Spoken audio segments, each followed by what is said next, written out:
Hello everyone and welcome back to my channel Kanika Reddy Vlogs.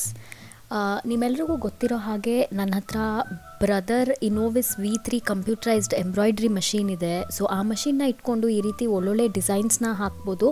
So ಈ video ನಾನು ಏನಕ್ಕೆ share ಮಾಡ್ತಾ ಇದ್ದೀನಿ ಅಂದರೆ ಬರೀ ಮಷೀನ್ನ ಯೂಸ್ ಮಾಡೋದು ಮಾತ್ರ ಅಲ್ಲ, ಆ ಮಷೀನ್ನ ಹೇಗೆ ಮೇಂಟೈನ್ ಮಾಡೋದು ಅಂತ ಕೂಡ ನಮಗೆ ಗೊತ್ತಿರಬೇಕು. ಆವಾಗಲೇ ಅದು ಅದೊಂದು ಹೆಲ್ದಿ ವೇ ಅಲ್ಲಿ ನಡೆಯುತ್ತೆ ಕೆಲಸ.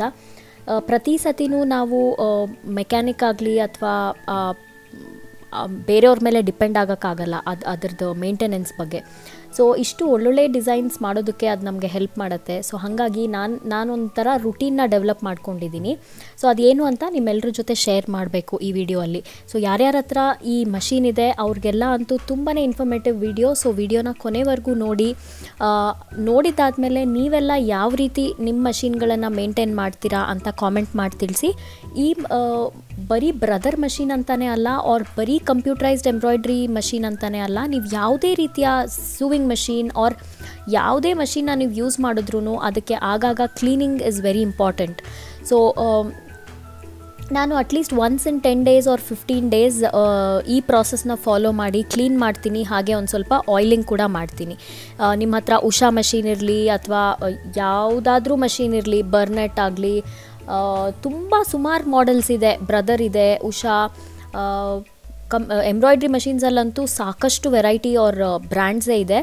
ಸೊ ಅದೆಲ್ಲನೂ ಹೇಗೆ ಆಪ್ರೇಟ್ ಆಗುತ್ತೆ ಅಂತ ನನಗೆ ಗೊತ್ತಿಲ್ಲ. ಸೊ ನನ್ನ ಹತ್ರ ಇರೋದು ಬ್ರದರ್ ಮಷೀನ್. ಇದನ್ನು ಹೇಗೆ ಓಪನ್ ಮಾಡಿ ಬಾಬಿನಲ್ಲಿ ಕ್ಲಾಗ್ ಆಗಿರೋಂತಹ ಥ್ರೆಡ್ ಪೀಸಸ್, ಆಮೇಲೆ ಮೇಲೆ ಭಾಗ ಹೇಗೆ ಕ್ಲೀನ್ ಮಾಡೋದು ಅಂತ ನಾನು ಈ ವಿಡಿಯೋ ಅಲ್ಲಿ ಶೇರ್ ಮಾಡ್ಕೊಂಡಿದ್ದೀನಿ. ಸೊ ಸುಮಾರು ಕಂಟಿನ್ಯೂಸ್ ಆಗಿ ನಾವು ಇದನ್ನು ಯೂಸ್ ಮಾಡ್ತಾ ಹೋದರೆ ಏನಾಗುತ್ತೆ, ನಾವು ಕ್ಯಾನ್ವಸ್ ಹಾಕ್ತೀವಲ್ಲ, ಆ ಕ್ಯಾನ್ವಸ್ದು ಡಸ್ಟ್ ಎಲ್ಲ ಬಾಬಿನ್ ಕೆಳಗಡೆ ಅಕ್ಯುಮ್ಯುಲೇಟ್ ಆಗುತ್ತೆ ಆ್ಯಂಡ್ ಇದರಿಂದ ಮಷೀನ್ ಪರ್ಫಾರ್ಮೆನ್ಸ್ ಅಫೆಕ್ಟ್ ಆಗುತ್ತೆ. ಸೊ ಈ ಥರ ಮಷೀನ್ಸು ಈ ಸ್ಪೀಡಲ್ಲಿ ಇಷ್ಟು ಸ್ಟಿಚಸ್ ಮಾಡಬೇಕು ಅಂತ ಒಂದು ಸೆಟ್ಟಿಂಗ್ ಇರುತ್ತಲ್ವ, ಅದು ಕಂಪ್ಲೀಟ್ಲಿ ಎಫೆಕ್ಟ್ ಆಗುತ್ತೆ. ಆ್ಯಂಡ್ ಸ್ಟಿಚ್ ಯಾವ ರೀತಿ ಮಾಡಬೇಕೋ ಆ ಮಷೀನ್ ಆ ರೀತಿ ಸ್ಟಿಚ್ ಔಟ್ಪುಟ್ ಕೊಡೋಲ್ಲ, ತುಂಬ ಡಸ್ಟ್ ಎಲ್ಲ ಅಕ್ಯುಮುಲೇಟ್ ಆದರೆ. ಸೊ ಇದನ್ನೆಲ್ಲ ನಾನು over a period of time ನಾನೇ ಯೂಸ್ ಮಾಡ್ತಾ ಕಲ್ತಿರೋದು. ಆ್ಯಂಡ್ ಪ್ರತಿ ಸತಿ ಟೆಕ್ನಿಷಿಯನ್ ವಿಸಿಟ್ ಮಾಡಿದಾಗ ಅವ್ರು ಹೇಗೆ ಓಪನ್ ಮಾಡ್ತಾರೆ, ಹೇಗೆ ಯಾವುದನ್ನು ಫಿಕ್ಸ್ ಮಾಡಬೇಕು ಅಂತ ಅವ್ರ ಹತ್ರ ಕೇಳಿ ತಿಳ್ಕೊಂಡು ನಾನು ಮಾಡ್ತಾ ಇರೋದು. ನಿಮಗೆ ಕಾನ್ಫಿಡೆನ್ಸ್ ಇಲ್ಲ ಅಂದರೆ ನೀವು ಇದನ್ನು ಮಾಡೋಕ್ಕೆ ಹೋಗಬೇಡಿ, ಯಾಕಂದರೆ ಎಲ್ಲ ಪಾರ್ಟ್ಸು ತುಂಬ ಸೂಕ್ಷ್ಮವಾಗಿರುತ್ತೆ. ನನ್ನ ಮಷೀನ್ ಬಂದು ಇಸ್ ಔಟ್ ಆಫ್ ವಾರಂಟಿ ನಾವು, ಯಾಕಂದರೆ 3 ವರ್ಷ ಮೇಲೆ ಆಗೋಯ್ತು ನಾನು ಈ ಮಷೀನ್ನ ತಗೊಂಡು. ಸೊ ಹಾಗಾಗಿ ನಾನು ಪ್ರತಿ ಸತಿ ಟೆಕ್ನಿಷಿಯನ್ ವಿಸಿಟ್ ಮಾಡಿದಾಗ ನಾನು ಅವರಿಂದ ಕೇಳಿ ಕಲ್ತ್ಕೊಂಡು ನಾನು ಇದನ್ನು ಮಾಡ್ತಾ ಇರೋದು. ಸೊ ನಿಮಗೆ ಕಾನ್ಫಿಡೆನ್ಸ್ ಇಲ್ಲ ಅಂದರೆ ನೀವು ಇದನ್ನು ಯಾವುದೇ ಕಾರಣಕ್ಕೂ ಮಾಡೋಕ್ಕೆ ಹೋಗಬೇಡಿ, ಯಾಕಂದರೆ ಒಂದು ಮಾಡೋಕ್ಕೆ ಹೋಗಿ ಆಮೇಲೆ ಇನ್ನೊಂದು ಆಗಬಾರ್ದಲ್ವ. ಸೊ ಇಲ್ಲಿ ನೋಡ್ತಾ ಇದ್ದೀರಲ್ಲ, ಈ ರೀತಿ ನೀಡಲ್ ಪ್ಲೇಟ್ನ ನಾವು ತೆಗೆದ್ರೆ ಇದು ಎವ್ರಿ 10 to 12 days ಮಾಡ್ತಾ ಇದ್ದರೆ ಇಷ್ಟು ಮಾತ್ರನೇ ಇರುತ್ತೆ. ಬಟ್ ನೀವು ಜಾಸ್ತಿ ಇವಾಗ 1 month or once in 2 months ಮಾಡಿದ್ರೆ ನೀವು ಹೇಗೆ ಮೆಷಿನ್ ಯೂಸ್ ಮಾಡ್ತೀರಾ ಅದ್ರ ಮೇಲೆ ಡಿಪೆಂಡ್ ಆಗುತ್ತೆ. ತುಂಬ ಅಂದರೆ ತುಂಬ ಈ ಕ್ಯಾನ್ವಸ್ದು ಡಸ್ಟು, ಹಾಗೆ ಈ ಥ್ರೆಡ್ ಟ್ರಿಮ್ಸ್ ಎಲ್ಲ, ಇಲ್ಲಿ ಪೀಸ್ ಝರಿ ಪೀಸಸ್ಸು ಆಗಲಿ, ಆಮೇಲೆ ಈ ಬಾಬಿನ್ ಕಟ್ ಮಾಡಿದ್ಮೇಲೆ ಅದು ಸ್ಮಾಲ್ ಪೀಸಸ್ ಉಳಿಯುತ್ತಲ್ಲ, ಅದೆಲ್ಲನೂ ಇಲ್ಲಿ ಅಕ್ಯುಮುಲೇಟ್ ಆಗಿರುತ್ತೆ. ಸೊ ಒಂದು ಸ್ಮಾಲ್ ಬ್ರಷ್ ಯೂಸ್ ಮಾಡಿಕೊಂಡು ನಾನು ಅದನ್ನು ಕ್ಲೀನ್ ಮಾಡ್ಕೋತಾ ಇದ್ದೀನಿ. ನೀವು ಇದಕ್ಕೆ ಸ್ಮಾಲ್ ಈ ಮಷೀನ್ ಜೊತೆನೇ ಬಂದಿರುತ್ತಲ್ವ ಕಿಟ್ಟು, ಅದರಲ್ಲಿರೋ ಇಕ್ವಿಪ್ಮೆಂಟ್ಸ್ ನಾನು ಯೂಸ್ ಮಾಡ್ಬೋದು. ಇಲ್ಲ ಅಂದರೆ ಪ್ಲಯರ್ ಯೂಸ್ ಮಾಡ್ಬೋದು, ಪ್ಲಕ್ಕರ್ ಅಂದರೆ ಟ್ವೀಸರ್ ಯೂಸ್ ಮಾಡ್ಬೋದು ಸ್ಮಾಲ್ ಥ್ರೆಡ್ಸ್ನ ಎತ್ತೋದಕ್ಕೆ. ಆ್ಯಂಡ್ ಯಾವುದೇ ರೀತಿ ಸ್ಕ್ರ್ಯಾಚ್ ಮಾಡಬಾರ್ದು ಒಳಗಡೆ. ಸೊ ನಿಧಾನವಾಗಿ ಸಾಫ್ಟ್ ಬ್ರಷಿಂದಾನೇ ಎಲ್ಲನೂ ಕ್ಲೀನ್ ಮಾಡಬೇಕು. ಈ ಪ್ರಾಸೆಸ್ನ ನಾನು almost once in 10 or 15 days ನಾನು ಫಾಲೋ ಮಾಡ್ತೀನಿ. ಅವಾಗೇನಾಗುತ್ತೆ, ನಮಗೆ ತುಂಬ ಜಾಸ್ತಿ ಡಸ್ಟ್ ಎಲ್ಲ ಅಕ್ಯುಮುಲೇಟ್ ಆಗಲ್ಲ. ಸೊ ಈ ರೀತಿ ಥ್ರೆಡ್ ಟ್ರಿಮ್ಸ್ನ ಎಲ್ಲ ನಾನು ಬ್ರಷ್ನಿಂದ ಕ್ಲೀನ್ ಮಾಡಿಕೊಂಡು ಒಂದು ಸಾಫ್ಟಾಗಿರೋಂತಹ ಇದರ ಟೀ ಶರ್ಟ್ ಬಟ್ಟೆ ಆರ್ ಹೊಸೈರಿ ಬಟ್ಟೆಯಿಂದ ಎಲ್ಲನೂ ಕ್ಲೀನ್ ಮಾಡ್ಕೋತೀನಿ. ಇದರ ಪಾರ್ಟ್ಸ್ ಬಂದು ತುಂಬಾ ಎಕ್ಸ್ಪೆನ್ಸಿವ್ ಆಗಿದೆ. ಸೊ ವಾರಂಟಿಯಲ್ಲಿ ಇದ್ದಾಗ ನಮ್ಗೆ ಅಷ್ಟೊಂದೇನು ಗೊತ್ತಾಗಲ್ಲ, ಬಟ್ ದ ಮಿನಿಟ್ ವಾರಂಟಿ ಆದಮೇಲೆ ನಮಗೆ ತುಂಬಾ ಅಂದರೆ ಎಕ್ಸ್ಟ್ರಾ ಕೇರ್ ಕೊಡಬೇಕಾಗತ್ತೆ. ಅದರಿಂದಾಗಿ ನಾನು ಅದು ತುಂಬ ಅಂದರೆ ಎಕ್ಸ್ಟ್ರೀಮ್ಗೆ ಹೋಗೋದಕ್ಕೆ ಬಿಡೋದಿಲ್ಲ. ಆವಾಗವಾಗ ನನಗೆಷ್ಟು ನಾಲೆಡ್ಜ್ ಇದೆಯೋ ಅಷ್ಟನ್ನು ನಾನು ಒಂಥರ ಅದನ್ನು ಮೇಂಟೈನ್ ಸ್ವಲ್ಪ ಆಯಿಲ್ ಮಾಡೋದಾಗಲಿ, over a period of time needle change ಮಾಡೋದಾಗಲಿ, ಇದನ್ನೆಲ್ಲನೂ ನಾನು ಮಾಡ್ತಾನೆ ಇರ್ತೀನಿ.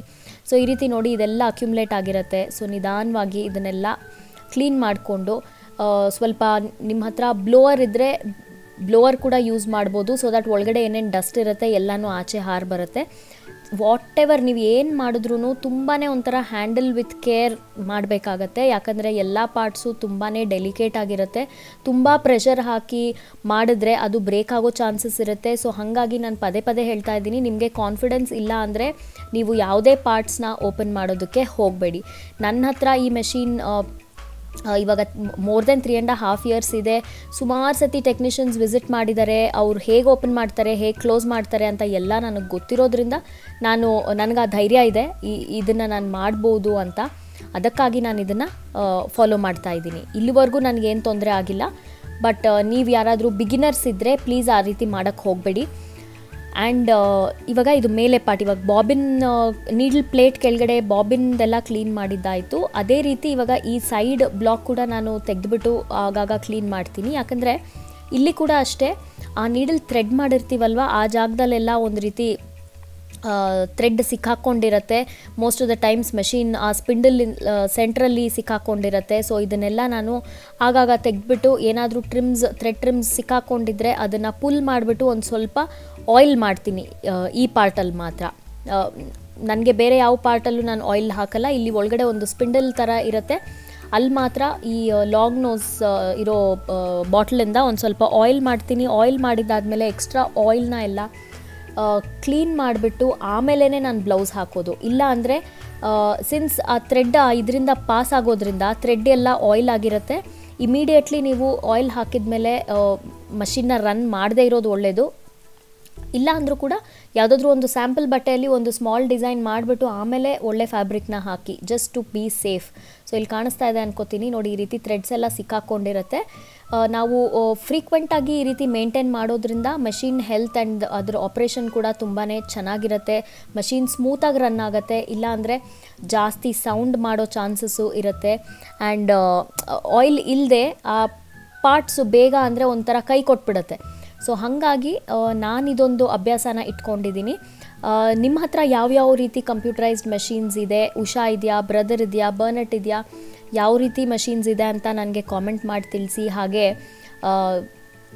ಯಾವ ರೀತಿ ನೀವು ಆ ಮಷಿನ್ನ ಮೇಂಟೈನ್ ಮಾಡ್ತೀರಾ ಅದು ಕೂಡ ನನಗೆ ಕಾಮೆಂಟ್ ಮಾಡಿ ತಿಳಿಸಿ.